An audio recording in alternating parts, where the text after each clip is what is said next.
Vacaville, California. For those of you who do not know, it is about an hour away from San Francisco and Sacramento. They're in two opposite directions.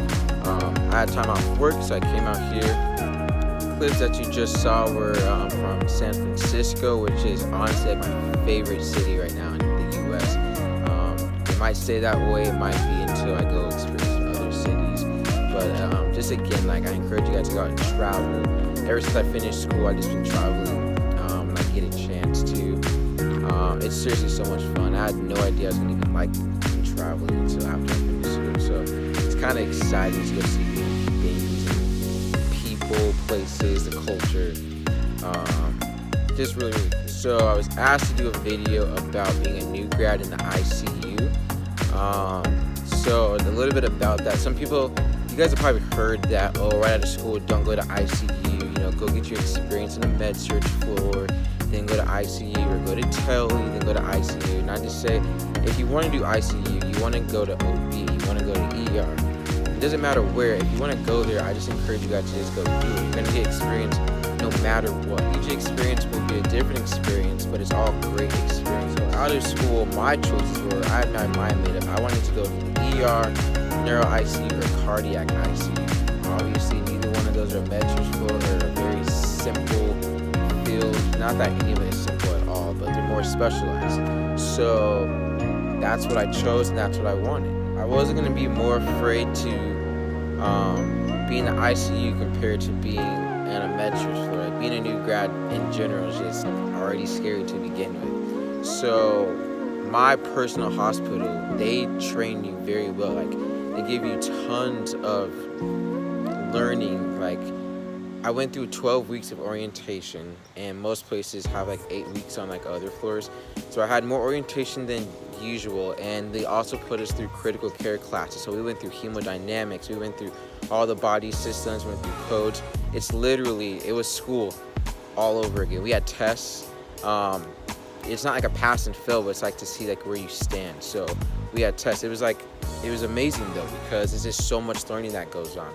There's also a lot, and I mean like a lot of help on my personal unit. Like, I knew how much help I had before I started working there. I saw how cohesive the unit was when I had clinical there. So that's actually one of the things that drew me to wanting to work on that unit, was because I saw how much help I had, or would have, and yeah, I didn't feel like I was gonna sink.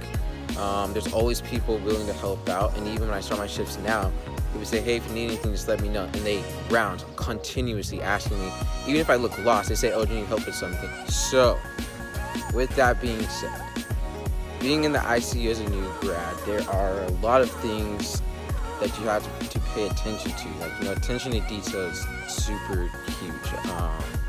I'm in the neuro ICU, so when I have people that come back from surgery, or if they're a new admit, I have to do an assessment, a neuro assessment, every single hour until they've been there for 24 hours. Or if they go back for another procedure, starts all over, every single hour neuro assessment. So that gets kind of tedious, but it is really important sometimes.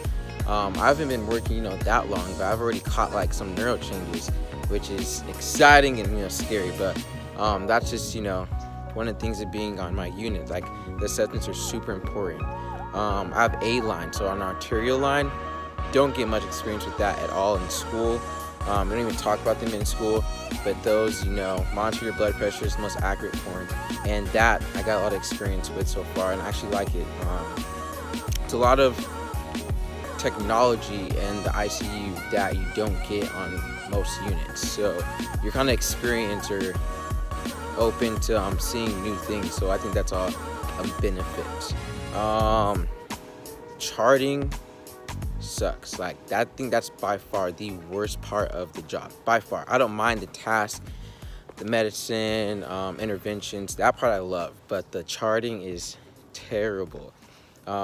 It's gonna be like that wherever you go, I'm sure, and some more than others, but without that it would be so much better. But overall, I am definitely enjoying it, and I'm still learning a lot. Like, I literally learned something every single day. It was last week, actually. My patient actually came back from having a tumor resection. in his brain, of course. And he said he had chest pain. So I was like, uh-oh. And he kept on saying he had chest pain. And the packing nurse who brought him up to me, he's like, oh, that's just from him lying flat for so long. So we're like, yo, okay. But he couldn't say he had chest pain. So then we did an EKG, and he had ST elevation, like skyrocketing. And we're like, oh, okay. So I paged critical care doc. Neurosurgeon doc's there also. And so he's having an MI. So we do all these interventions, okay? We know Mona, so we do morphine, oxygen, nitro, and aspirin. So we do those steps, and it actually did help him. But the problem was we had to consult a cardiologist. The neuro doc and the critical care doc were on the same page, and the cardiologist, who wasn't there, we had to call him, was not on the same page. The reason why we had such an issue is because his tumor resection was very vascular, meaning it was very bloody. So immediately, you're already worried about bleeding, his blood pressure dropping, his A&O decreasing, okay? Then we consult cardiology, so now we have to take care of the heart. And long story short, there was actually a lot of drama to get to this place, but we put him on a heparin drip. So obviously, heparin is a blood thing, it increases your bleeding time. So he already had a vascular neurosurgery degree, and then we put him on a heparin drip. So that raised some, awareness. And he had an EVD drain. So what that is an external ventricular drain. So it comes out your head, it's in your brain, and it drains your CSF fluid. So my charge nurse was so concerned that she was like, I'm thinking about putting you to being a one-to-one patient, like meaning he's my only patient, because he was so critical. But my other patient that I had, she was fine, so it was all right. And she's like, as soon as you see like a tiny pink tinge of blood in his CSF, contact me immediately. So like, I'm all paranoid, and I was like, oh my gosh, and I was doing like assessments more like every 15 minutes rather than every hour.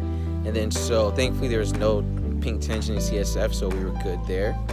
And then, but just like stuff like that, like these can happen so quick, and like literally the very next day, he aspirated, so then he had like pneumonia issues. The next day after that, he had GI issues. He developed an ileus. So it's just like so many things go on, and you just got to pay attention to all of them. Like when he was vomiting bile, and I was like, well, that's not normal. And my other nurses were kind of like, oh, just give him, anti-nausea med, he's fine. And I was like, I don't think so. So they did a x-ray, developed a small ileus. So I was like, some people won't take you seriously. It's like, oh, they'll brush it off, whatever. But it's like, if you think there's something wrong with your patient, no one knows him better than you, you're the one taking care of them, then speak up, do something about it. I wouldn't just let it slide, So the guy is okay though, so that's good. But just, there's gonna be so many more experiences where, like your patients just take a turn for the worse, or you think something's up, something's not right, and they're gonna be like, oh, he's fine. But I mean, if they don't take you serious, just go to like the next level of command, go to your charge nurse, go page the doctor anyway, go to house soup, it doesn't matter, just contact someone, contact another fellow co-worker, ask them to come check something out with you. And for the most part, they will agree and stuff and say, okay, we got to do something about it. But that's just some of the crazy things I've had to deal with so far. I don't know. And I like it when things kind of get wild. That's why I'm in the ICU. I don't want stable patients. I like people that are really sick, because I want to take them from being very sick to, wow, like, look at you, now you're walking, or, like just progression every single day. That's what I get a kick out of. It's awesome. I also just want to reiterate that, like, don't be afraid to go into like your specialty or an ICU or anywhere just because you think, oh, I gotta go get experience here first. Like I said, you're gonna get it wherever you go. It doesn't matter. I do not regret going to the ICU at all. I'm actually very, very happy. And I think I might stay in ICU for years to come. I think I eventually want to make my way to interventional radiology. And in order to get to interventional radiology, you have to have ICU experience or ER experience. So that's a good start. But yeah, guys, just get out there, do what you want. Like the ICU for me, super exciting. That's what I wanted. So it's fun. If you, again, want to do something that people say, oh no, you gotta go do this. No, just go do it, apply. Also, when it comes to applying and stuff, a little tip: totally recommend going down to the hospital or the unit and handing in your resume. Like, it is so easy for them to turn you down if you just apply online. Like, if you really want it, you need to walk down there and physically hand them your resume and tell them why you want to work on that unit. I promise. It helps tremendously. But that's just a little update of what it's like to be a new grad in the ICU. It's hectic, it's fun, it's crazy, but it's also so rewarding. So I will see you guys next time.